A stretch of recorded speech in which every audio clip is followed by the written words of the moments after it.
So the Seattle Mariners, today, they failed to land two players who there had been some speculation that we may be trying to get. Those two players, of course, Juan Soto and Jeimer Candelario. So let's talk about the elephant in the room first, which is obviously Juan Soto. He goes from the Padres to the New York Yankees today. There was some speculation that maybe the Mariners were going to be interested in him. People thought maybe we were clearing up salary to try to make a run at him. Guys like John Morosi and some of the other insider reporters, Ken Rosenthal maybe, had floated out. Maybe it's possible that the Mariners could be interested. Maybe they would be a good fit. You could pair him up with Julio. You'd have a 24-year-old Juan Soto, pair him up with a 23-year-old Julio, and reap the rewards. And yes, it would have been really cool to do that. And we probably could have got it done for, not that much of a package as far as prospects go. The Yankees didn't give up any guys within their top 100. They gave up, they give up a backup catcher, their second best relief pitcher on the team, and then they gave up their number 5 prospect and their number 15 prospect, and then another young prospect who is currently unranked. So it doesn't feel like that much of a... And they also had to take on Trent Grisham's salary, which obviously they get a little bit of a salary dump in there as well. The Padres do.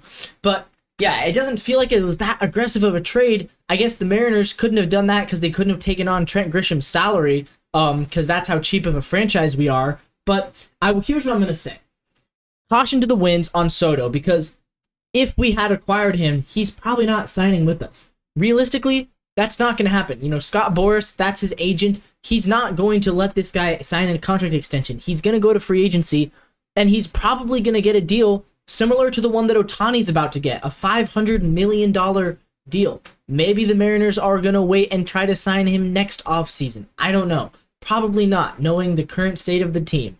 But that's the type of thing you have to think about, is like, why would you trade up so much for essentially 1 year of a guy that if you want him in the future, you'd have to pay a ridiculous amount of money to get? So there's that. Secondly, though, this does put some more pressure on the outfield market. Cody Bellinger, he's the best outfielder available, right? I think the Mariners should be in on him. Either him or Jung-Hoo Lee from Korea. Those are the two guys I look at and say, these guys could be major impacts to your team right away on day one. Some people have floated the idea of, there's some lower level outfielders, guys like Tommy Pham. He could be available. I've talked about Lourdes Gurriel Jr. as well. I think Gurriel or Pham would be nice fits, but they're not guaranteed to be an impact bat, whereas I think Bellinger and Jung-Hoo Lee pretty much are.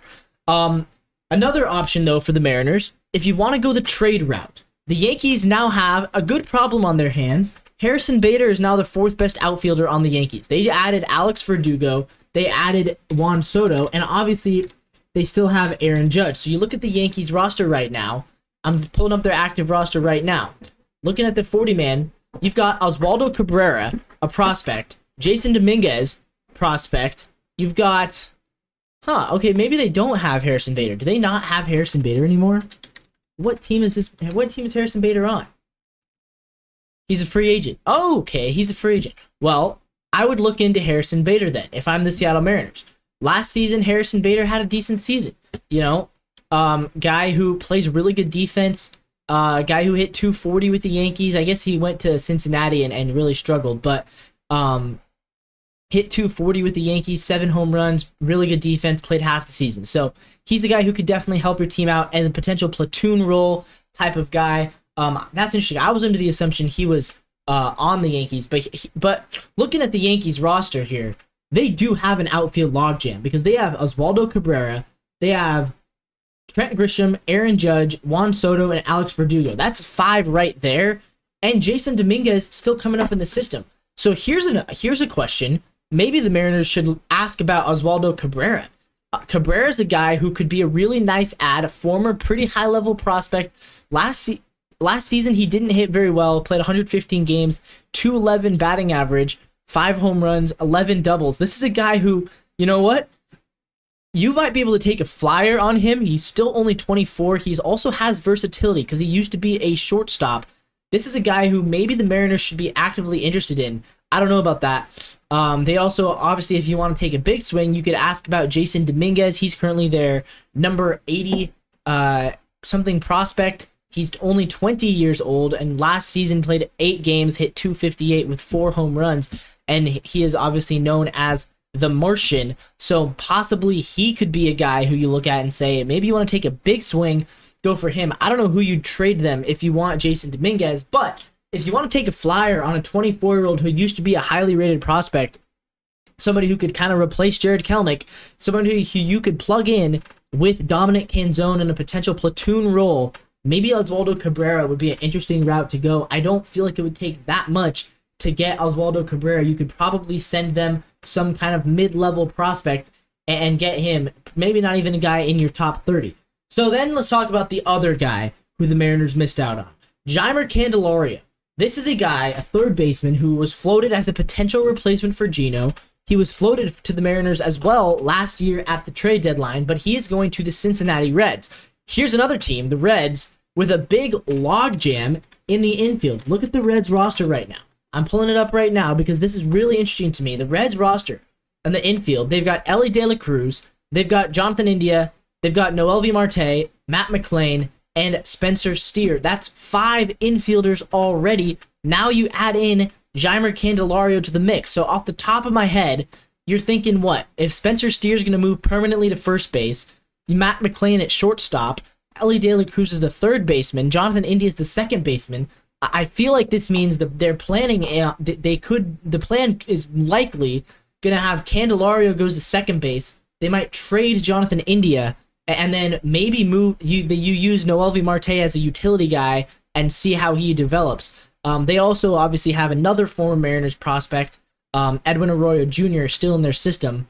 But let's look at Jonathan India, because this is the guy who they're saying this is most likely the guy that they are going to be trading since they've now got Jeimer Candelario. Well, okay, what are his numbers should the Mariners trade for him? Rookie season, good. 835 OPS, 269 batting average, 21 home runs, 34 doubles, wins Rookie of the Year. Okay, next season, not as good. His OPS drops by 130 points, all the way down to 705. Just 10 home runs, 249 batting average, 16 doubles, 41 runs batted in 103 games. So he plays less games, but he hit worse. Last season, India had a little bit of a rebound year. 17 home runs, 23 doubles, 61 runs batted in. He hits 244, 338 on base, and a 745 OPS. He's a fairly complete player. He plays good defense. And you look at the age, and he's 26 years old, and he has some club control. So this is a type of guy who I could definitely see the Mariners trading for. We like controllable players. We like guys who are kind of in their mid-20s. And Jonathan India, I feel like, is a safer bet in the infield than Luis Urias and Josh Rojas, because Jonathan India has never really had a bad season. And obviously, he's only had one really good season, but the underlying numbers are good. He plays good defense. And he has a history of success. He's a former Rookie of the Year. His career 5.2 WAR guy. OPS plus has never been below 100. WRC plus, I believe, I don't know where to find that. 2021, 4.1 wins above replacement. 2022, he actually had negative 0.3, but this season he rebounded 1.4 wins above replacement. So maybe he is a guy that the Mariners could turn their attention to trade for him, potentially. I don't know, just throwing things out there. I wouldn't be super happy if we did, but I could see it making sense for the Mariners to do that just based off of where they're currently at in the payroll. He wouldn't cost that much. He's controllable. And you could put India then at second base, and then you could have Rojas kind of do a little bit of a platoon with Luis Urias at third base. And then at that point, maybe Jose Caballero is going to be on the Rainiers, or Sam Haggerty. I really don't think, I really am going to maintain this until the end of the offseason. I do not think we need to have Caballero and Haggerty on the roster. I think that they are essentially the same player, except Haggerty can also play in the outfield. But I don't think there's a reason why we should carry both of them on the roster. Same thing. I don't think we should carry Cade Marlowe and Taylor Trammell on the roster because they're both the same guy. So again, it's like there's a couple of spots where you say this is where we need to upgrade. Like you can easily add another guy to the infield then you shift Rojas into a platoon, and then you send down Caballero or Haggerty. And then if somebody gets hurt in the infield, then you have Caballero, who already has big league experience, you can call up. So it's kind of a win-win. You know, you add to it adds to your depth, and it adds to the talent of your major league roster. Again, I don't think India is the best guy. I think there's other guys who would probably be, you know, even more of a sure bet. Guys, you know, you look at off the top of my head, maybe Jake Cronenworth. I would rather have him, I think. If you look at free agency, there's not a whole lot of options. Maybe Whit Merrifield. He's generally pretty consistent at just getting on base and being a contact hitter, which is clearly what the Mariners want. So maybe you sign Whit Merrifield to play some second base. I don't know. I think I'd be down. I could get behind Whit Merrifield more than I could get behind Jonathan India. But again, I'm just floating out possibilities here because at this point, you never know what's going to happen. So the Mariners also did not sign Eduardo Rodriguez. Obviously, we were not connected or linked to him in any way, but Erod, one of the better free agent pitchers in the market, goes for a fairly reasonable price, 4 years, $80 million, so he's going to get $20 million a year. I think the Mariners, if you're going to add a pitcher, I know we're talking about Snell and Yamamoto, but I think if the Mariners are going to add a pitcher, you're going to be looking at the $10 million a year range, and you look at the free agent pitchers that are left on the market right now, who comes to mind that you could probably get for $10 million? It's like, there's not a whole lot. There truly isn't, because Yoshinobu Yamamoto, he's getting a lot of money. He's going to push 200, maybe even 300 million. Blake Snell's going to get a lot. Aaron Nola already re-signed. Sonny Gray re-signed. Jordan Montgomery's going to go for more than that. Erod just did. Marcus Stroman will. So you look at, I mean, here's the guys who you think maybe, the guys you look at who are probably going to be within the Mariners' price range as a starting pitcher, if we're going to sign one, which we might not. You know, I think the Mariners would be very content going into this season with the rotation of, you know, Castillo, Kirby, Gilbert, Miller, Wu. I think they're very happy if that's their rotation. But if they want to trade Wu, let's say you do trade Wu, maybe Lucas Giolito. You know, he's a guy who you could potentially trade. You could potentially sign. Maybe Kyle Gibson. Maybe Michael Wacha. You know, those are the types of guys who you look at and you think to yourself, we could probably sign him for $12 million, $10 million, get him on a 2 or 3 year contract that's not going to really put us in a bad place financially. That's ultimately what you're probably going to have to do, because, you know, you're not spending $20 million on a starting pitcher when you already have 4 to 5 good ones. That's just not what's going to happen. Maybe Seth Lugo.